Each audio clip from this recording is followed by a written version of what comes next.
Good afternoon, viewers, and welcome back to your youth news show. Generation C is the show that tells you why the zone is a perfect read on a Tuesday. My name is Jusisha Shipena, and I'll be your host for today's show. So today we will be joined in studio by Helke Mocke, and she's from the Namibia Earth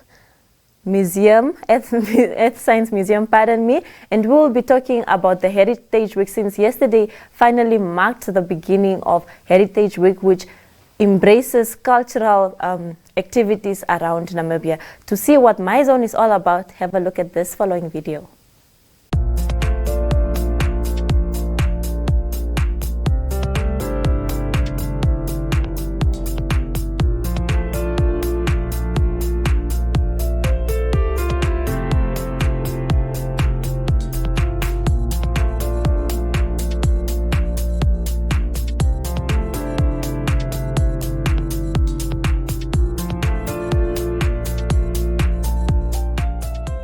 Yesterday, the Ministry of Education, Arts and Culture, through the Library and National Archive Services, launched the National Readathon Week. The Readathon is a platform that preserves the campaign and promotion for reading during the month of September. And this year's theme is Read Namibia, Know Your Sustainable Development Goals, and Make the World a Better Place. So my zone journalist Enzo Amwele attended the launch, and here you'll be looking at a video of how the event went about.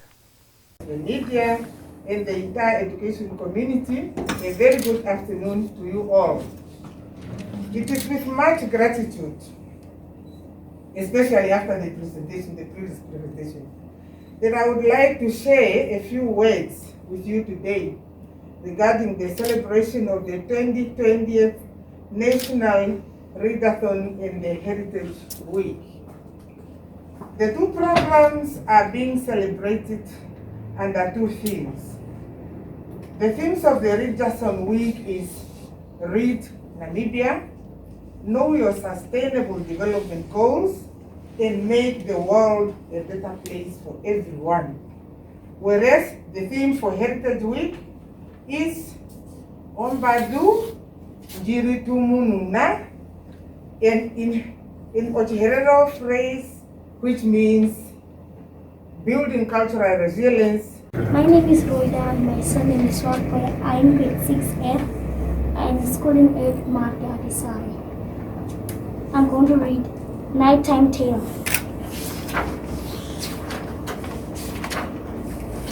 Are you awake, Mama? I had a bad dream. It frightened me so I can't sleep now.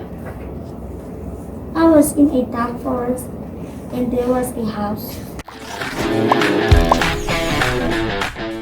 Now let's dive right into our youth paper, which was officially published today for the week. And on our front page, we have the amazing Amalia, who was recently crowned Miss Teen Swakopmund 2020. So if you want to know more about the other contestants, please do grab a copy of the zone and read our page one. So on our next agenda, we have the University of Namibia, and students are protesting against writing traditional exams. The regular exams are scheduled to take place from the 5th to the 7th of November, and are followed, and these exams will be followed up by supplementary exams between 7th to the 15th of December. And a group of students opposed this decision, so they set out a petition pleading with the decision. So they have over 4,000 signatures, and they target a total of 5,000 signatures. So in other news, Windhoek Afrikaanse Privaat School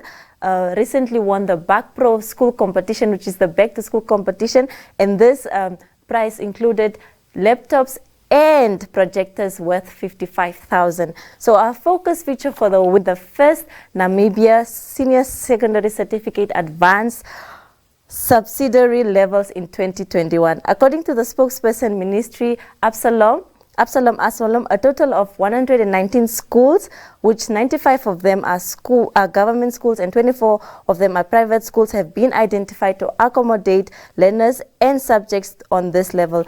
The schools are located across all 14 regions according to the populations and level of readiness and other defining factors are set out for this. To read more about this particular level, grab yourself a copy of the zone and you will be able to see what schools are involved, what you can do on our page 4 and 5.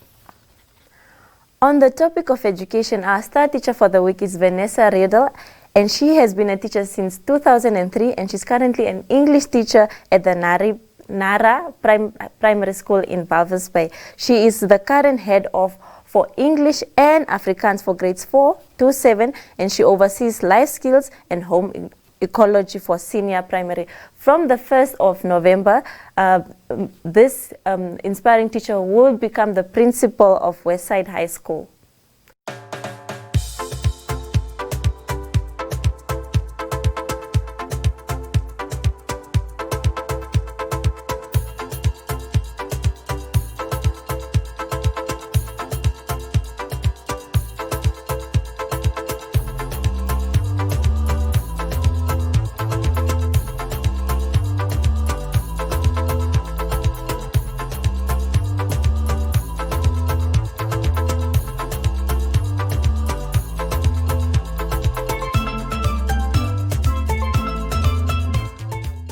We are celebrating so many things during this week with the Readathon and also the Heritage Week. In studio, we will be joined by Helke Mocke from the National Earth Science Museum here in Namibia, and we will be discussing around the topic of heritage amongst the youth. So here we go. After seeing all that amazing news about what our youth are up to, and I think this week we are celebrating a lot, from the Readathon week to going to the Heritage Week. And with me here in studio, I'm joined by Helke Mocke, and she's from the National Earth Science Museum here in Namibia. And this year's theme for the Heritage Week is Ombazu Ndjiritutumuna, Building Cultural Resilience, the New Normal. Thank you so much, Helke, for joining us in studio. Thank you. Can you just maybe explain to our viewers what is the National Earth Science Museum, since not all of us know what it entails and all that? Our museum is located within the Ministry of Mines and Energy, and this museum was started in 1995 after we saw a need to actually educate, for example, Namibians about rocks and minerals that come from Namibia. Okay, that's amazing. And since this week is our week from yesterday was Monday, and we are starting to celebrate cultural heritage amongst our countries, what does this week entail? This week we will be hosting a lot of activities, a lot of heritage institutions, different museums, and the National Art Gallery and so forth will be hosting various events. The situation, of course, is that due to COVID, we can't do it the way we used to do it. We used to have these events with people actually coming to us and us doing activities with school groups and tourists and that sort of thing. But this year we have actually decided that we should go digitally. So most of the institutions, there are still those that are doing events at their institutions, but most of the institutions are doing films and workshops that they are filming, and they are trying to air this on various platforms, for example, on various websites and even on Facebook pages. All right, that's interesting. So many young people are slowly losing the interest in embracing their cultural heritage due to the whole social life and diversity. So one can get lost in all that world. How do we close that gap to make sure that young people embrace their heritage and not shy away from it? I think one of the ways that one can start with is at home, and also between the people that you like your friends and so on. And it starts with just looking at yourself, what your own heritage is about. Who is your mother? Who's your father? You know, maybe your mother is Oshivambo, is an Oshivambo person. Maybe your father happens to be Oshiherero, you know. Try to bring that together. Make it interesting for yourself. Embrace it. Don't look down on your own culture. try to get the things that many times we don't practice anymore back, into your life. Eat traditional things, drink traditional drinks, wear traditional clothing. And you can put your own spin on that. You can actually have someone design a Oshiherero dress, maybe with more modern patterns, or a nice Oshivambo dress with, extra, more modern type of things like beads and so on. So you can make it interesting for yourself, and I think it's becoming more fun, You don't have to say, okay, I'm better than you, but we have to embrace everyone's different cultures, their cultural practices, and especially also the languages, And another way to do that is through music, A lot of our young people, they love music and art, Put that, your culture, into music, Put it into your art, make it interesting, and just embrace it and enjoy it. Okay. Earlier on you said something to do with activities being online, and because of the whole pandemic, people are not able to do the normal events that they have been doing for the Heritage Week. Now, with this, in this vein, what are your views on cultural heritage playing a role in innovation and development for the Namibian youth? Innovation and development, I love innovation and development. I think this is the cornerstones of the future of Namibia, for instance, and especially when youth are involved. Like I said earlier again, you have to bring in your own culture into it. And innovation is just making maybe something that's old way of doing things, make it new, make it fit to the current generations, that sort of thing. And I know that museums, for instance, a lot of our museums are very still old-fashioned. The way we do things is still very old-fashioned, but we are also trying to move away from that. We are welcoming the youth, to actually volunteer and then saying, let's do something different. Don't you want to change something about the museum to make it more attractive to the youngsters? And innovation comes in with that as well. We can apply innovation in every aspect of our lives. We can do it at our work, we can do it at school, we can do it at home as well. Okay, that's interesting. I like the fact that you said earlier on you can embrace your culture in like music, be creative and all that. We live in a world where there's TikToks, Snapchat, Instagram.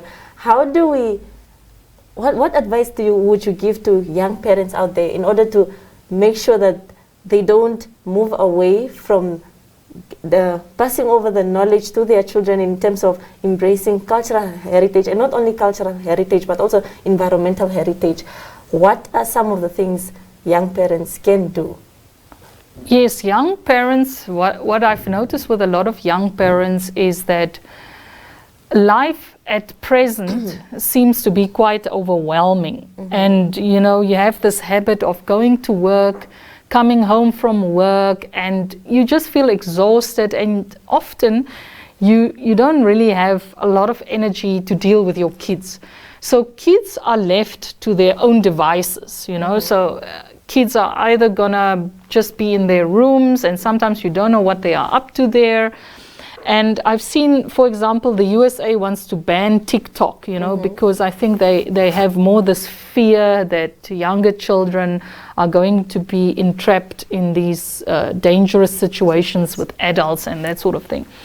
But once again, we can use these things to our advantage. And I would like to encourage young parents especially.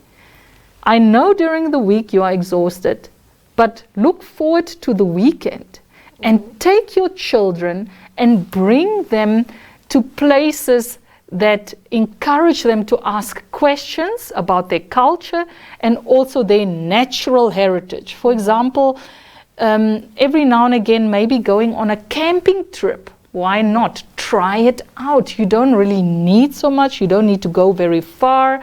There are interesting sites around Windhoek as well. Or if you do have time, make time to foster a love for museums and culture by bringing the children to museums from an early age on. And just get them other things to busy themselves with. You must also remember that the children themselves, often they are bored with homework and schoolwork. Bring them into a different environment, you know, bring them to a place where there's a live performance, for example, of music, you know, and it fosters that whole thing. You know, you might even find your child saying, Mama, I wanna be a drummer. I wanna play those bongo drums, you know, or something like that, you know. Or Mother, you know what? I just love Namibian nature. I love our mountains. I love our natural heritage. Can we please, even if it's just for the afternoon, go somewhere interesting in nature? Yeah. I think it's an interesting topic to touch on, and for young parents to tap in on, and just make sure that they have, that can be the starting point, a little bit of driving force, and that can escalate as they go. But then, should I want to be part of this week's Heritage Week, and I want to partake, I want to participate, what are some of the activities I can look forward to for the week? Like I said, most of our stuff is now online. So for example, on MyZone, you will be able to view our museum's virtual tour. So a virtual tour of all our exhibition. And then together with that, you know, you can also learn a little bit about what we have and what we do. But I also encourage people to, just for themselves during this week, you know, wear some traditional clothes, you know, inspire the others to also wear traditional clothing, eat some traditional food, you know, it doesn't matter what you eat, you know, what you drink, and speak to the elders, you know, speak to your granny if she's still alive, or to your auntie, you know, and say, Auntie or Granny, tell me some interesting stories about our family, or our family's history, or our family's culture, you know, and try to get reconnected with that. Or if you haven't already connected with it, try now to connect with it. And if you're on that journey to reconnect, please post your pictures, post your videos, and tag us into your videos, and show us how will you be celebrating your Heritage Week this week. And to see that young people are explorers, they are curious, how do we foster that image so that they can be able to conserve their environmental heritage in their nation? Yes. One thing that I always say is, when you will only miss something when it is gone, right? So we will miss, for instance, our rhinos when they are gone, you know? So one thing to do now is appreciate what is around you. Ask questions. Pick up a rock and try to find out, what is that rock? You know, what rocks do we have, for example, in Windhoek? That's part of your natural heritage, you know. Maybe you're not interested in rocks. Then you start asking yourself, what animals, wild ones specifically, actually live around the Windhoek area? Or what type of plants are growing in your area? We have now springtime, and you've got a lot of nice new flowers coming up all over the show. Does anyone even know the names of our trees and so on? Just be interested for a change and do your own little fun project, you know. And you can, like I said, you can also do art with natural items as well. And you can do, a lot of ladies, they like this design of clothes and things like that. And we are moving more into using patterns from nature into our clothes designs, you know. Okay, that's interesting. Thank you so much, Helke, for joining us in studio. It was great to have all this knowledge, and I hope you guys have learned a lot through this discussion.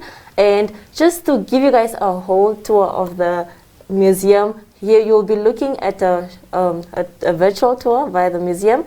And we just want to remind you guys, since we're speaking of heritage and having to conserve your environment, we have 1,000 tickets vouchers for the Namibian Tourism Expo, so you guys should check that out. The T's and C's are on our Facebook pages. So until next time, please join us on our Generation C show, same time, same place.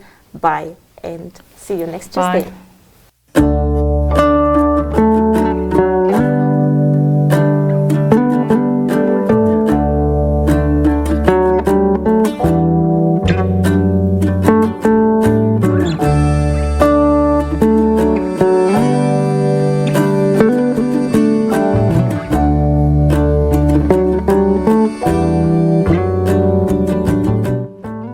Welcome at the National Earth Science Museum. This museum is located within the Ministry of Mines and Energy, and it was established in 1995. This museum, as you can see, is very interesting because it has rocks, minerals, meteorites and fossils on this side. Let's talk a little bit about minerals in Namibia. We have a lot of different minerals in Namibia. Mining, after all, is the first GDP generator in Namibia. So just to give you an example, this is an amethyst from an area called Sarusas, and it is very unique as it has very beautiful crystals, purple crystals. And this is just a purple quartz, and there's chemistry involved in forming these quartz crystals. So normally there is a hole in a rock with liquids inside, and these liquids precipitate, forming these lovely crystals. The slower this precipitation, the bigger your crystals. The color of minerals can tell you a lot of what is inside. And the shapes of minerals are quite varied. Some of them are round, some of them look like crystals or stalactites, and some of them look like little fibers. For example, this particular mineral is called malachite, and as you can see, it is very green and it looks almost like moss, which is a fine plant. But this is a mineral, and the green color actually tells us that there is copper in this rock. We continue talking about minerals, and earlier you saw the beautiful purple quartz crystals, which are called amethyst, and quartz can come in many different colors. Another color is this beautiful pink. And can you guess what the name of this quartz is? It's actually called rose quartz because of the color, and you can see it's a nice pink like a rose. Look at this nice mineral. This one is very famous from Namibia. This particular one, the green one here, is called dioptase. It's also rich in copper, and this one comes all the way from the Tsumeb mine. I would like to give you another example of a very beautiful mineral, and this is a real mineral. This is not paint. I didn't put paint on this rock. It's called shatukite, and it is from the Kaoko land. And it comes together with some other minerals as well. Can you guess what this mineral is? It's something that you put in your food every day. It's actually salt. And this particular salt comes from our coastline. So Namibia's coastline has a lot of salt, and we actually mine it there. Did you guys also know that Namibia is world famous for a lot of gemstones, different types of gemstones? One very nice example is this black tourmaline. Can you see the faces of the crystals? And can you see how black the crystals are? These are some of the biggest tourmalines that you can get in the world. These beautiful rocks here, which might not be as beautiful to some people, are meteorites. They are also known as shooting stars, and they fall from the sky at night. So you can see them best at night, because they also have a tail of fire. Now, in terms of meteorites, you get three different types. You get iron meteorites, which are exactly these type of meteorites. They are full of iron, so they're also really heavy, and they are also magnetic. If I had a magnet here now, it would stick to this rock. You also get stony meteorites, and you get a mixture of stony iron meteorites. Now, Namibia is world famous for meteorites. We've got 2 records. We've got the largest meteorite in the world called the Hoba meteorite, which is 60 tons, and it is located near the town of Grootfontein. And then you have these meteorites, which form part of the largest meteorite shower in the world, called the Gibeon meteorite shower. When was the first diamond discovered in Namibia? It was actually discovered in 1908, and it was discovered just south of the harbor town called Luderitz. After the discovery of the first diamond in Namibia, there was a diamond rush to the south of the country, and a lot of small towns sprang up in the south. And these are just some of the items from these small towns that were found. So in the beginning, people could just pick diamonds off of the sands, the dune sands. And later, they needed to find out where the diamonds came from. So they employed some geologists to figure out where the diamonds came from. And they discovered that the diamonds come from South Africa all the way down the Vaal River into the Orange River and into our ocean called the Atlantic Ocean. And through the movement of the Atlantic Ocean and the wind pushing it northward, it actually gets blown onto the land, and that's how we get diamonds. So the first person that found this first diamond in Namibia was called Zacharias Lewala, and before he worked in Namibia, he used to work for the Kimberley diamond mine in South Africa. So he had a little idea of what diamonds looked like. The first time that they mined diamonds, they used these very rough, what we call trommel sieves, just shoveling a lot of sand into these sieves and turning them manually. And this is just an indication of how people were able to pick up diamonds directly on top of the sand right in the beginning. Namibia is very well known for diamonds, and we make a lot of money from selling diamonds. We mine diamonds out of the ocean, we mine it from the land next to the Orange River, and then what do we do with diamonds at the end of the day? We are going to cut them. We're going to cut them into a nice shape so that this shape can be put into jewelry. And this particular shape is called a brilliant cut. And as you can see, it takes 9 stages to get to this final cut. So diamonds of Namibia, even though they are quite small, they are some of the best quality diamonds because they've traveled more than 1,000 kilometers before we finally mined them out of the ocean or from the land or from the river. So I've just shown you how diamonds are cut, but diamonds don't only have to be cut in that one particular shape that you saw earlier. They can also be cut in all these different shapes: pear cut, oval cut, triangle cut, any cut that you actually want. Deb Marine is the company that mines diamonds offshore. That means it mines diamonds from the sea bottom. And how do they do that? They make use of diamond mining vessels, ships in other words. And this particular ship is called Mafuta, and it is connected by a long pipe, and you can imagine how many meters it has to go down, all the way to this robotic little machine down there that mines the sea bottom in a grid-like fashion.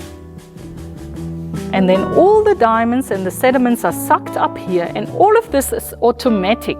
There are hardly any people on this vessel. So everything gets sorted up here until the final stage when you are only having a couple of hands full of diamonds, where now the people are looking at the quality of the diamond. So why are we actually mining? Why do we mine? We want something out of the rocks. The rocks are called ores, and inside the ores there is something that we actually want. And I'm going to give you a few examples of what we're going to do with some of the stuff that's inside the rocks. For example, in this particular rock, you'll be able to get zinc, which is a type of metal. And what are we going to do with zinc?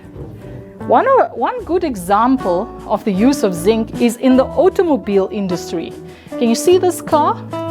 In order to make one single car like this, you need 1,500 kilograms of raw material. That includes all the different metals, zinc, copper, iron, lead, and many more.